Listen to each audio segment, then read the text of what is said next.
একদিকে শিক্ষক নিগ্রহের ঘটনা আর অন্যদিকে পাঁশকুড়া হাসপাতাল, যেখানে অস্থায়ী চুক্তিভিত্তিক কর্মী তাদের ধর্ষণের অভিযোগ উঠেছিল এক ফ্যাসিলিটি ম্যানেজারের বিরুদ্ধে গতকাল দিনভর। এই সংবাদেই কিন্তু ভরপুর ছিল গোটা রাজ্য। আর পাঁশকুড়া কাণ্ডের পর গতকাল 12 ঘন্টার বন্ধ ডাকা হয়েছিল, আপনারা জানেন। সেই 12 ঘন্টার বন্ধের পর শুভেন্দু অধিকারী তিনি ঘটনাস্থলে যান। মহিলারা তারা ঝাঁটা হাতে নিয়ে বিক্ষোভ দেখান। আগামীকাল জাতীয় মহিলা কমিশনের প্রতিনিধি দল তারা যাবে পাঁশকুড়ায় এবং জেলা তৃণমূল তারাও কিন্তু প্রতিবাদ জানাবে। আজ সরাসরি আমাদের সঙ্গে এই মুহূর্তে রয়েছেন টেলিফোন লাইনে আমাদের প্রতিনিধি বিটন চক্রবর্তী। বিটন, এই ঘটনার পর হাসপাতাল চত্বরের কি পরিস্থিতি? ফ্যাসিলিটি ম্যানেজার তো অ্যারেস্ট হয়ে গিয়েছেন, কোনো বিকল্প ব্যবস্থা হয়েছে? দেখো কুসুমিতা, আজকেও কিন্তু হাসপাতাল চত্বরে একটা থমথমে হয়ে রয়েছে এবং তোমাকে জানিয়ে রাখি, এই ফ্যাসিলিটি ম্যানেজার অর্থাৎ যিনি রক্ষক ছিলেন এই সমস্ত অস্থায়ী কর্মীদের, তিনি এই কাণ্ডে গ্রেপ্তার হওয়ার পর কিন্তু স্বাভাবিকভাবে আতঙ্কে রয়েছেন এই হাসপাতালে যে সমস্ত কর্মীরা।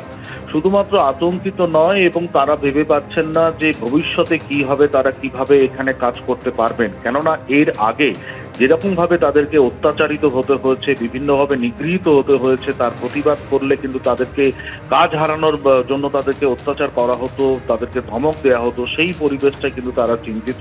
পাশাপাশি তোমাকে জানিয়ে রাখি, যে ফ্যাসিলিটি ম্যানেজার গ্রেপ্তার হয়েছেন তার পরিবর্তে কিন্তু এখনো পর্যন্ত নতুন করে কোনো ফ্যাসিলিটি ম্যানেজার হাসপাতালে নিয়োগ করা হয়নি, অন্তত এমনটাই হাসপাতাল সূত্রে আমরা জানতে পেরেছি।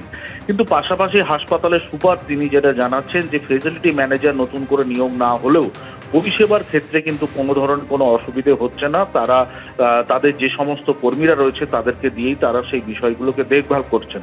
পাশাপাশি তোমাকে কর্মসূচি বিষয়টা জানিয়ে রাখি, আগামীকাল কিন্তু জাতীয় মহিলা কমিশনের একটি দল তারা কিন্তু এই হাসপাতালে আসার কথা রয়েছে এবং তারা কিন্তু সেখানে কর্মীদের সঙ্গেও কথাবার্তা বলবেন, অন্তত এমনটাই জানতে পেরেছি। এবং তুমি জানো, তুমি যেরকম ভাবে জানাচ্ছিলে যে গতকাল এই পাঁশকুড়া কাণ্ডের প্রতিবাদে কিন্তু বিজেপি রাস্তায় নেমেছিল, বিশেষ করে মহিলারা সামনে সারিতে ঝাঁটা নিয়ে তারা মিছিল করেছিল। রাজ্যের বিরোধী দলনেতা শুভেন্দু অধিকারী সেই মিছিলে পা মিলিয়েছিলেন।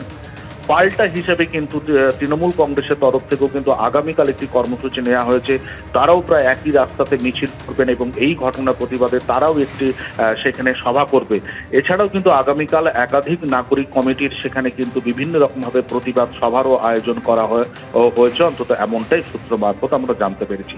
পাশাপাশি আরেকটা বিষয় কুসুমিতা জানিয়ে রাখি, তুমি জানো যে হাসপাতালের এই ফ্যাসিলিটি ম্যানেজারের যে কর্মকাণ্ড সেই নিয়ে কিন্তু এবং যে ধর্ষণের অভিযোগ সামনে আসছে সেই বিষয়টাকে নিয়ে কিন্তু জেলা স্বাস্থ্য দপ্তরের তরফ থেকে একটি মেডিকেল টিম অনুসন্ধানের জন্য তৈরি করা হয়েছিল এবং যেটা আমরা সূত্র মারফত জানতে পেরেছি যে 4 সদস্যের সেই যে তদন্ত কমিটি তারা প্রাথমিকভাবে তারা তদন্ত করেছেন, কর্মীদের সঙ্গে কথাবার্তা বলেছেন।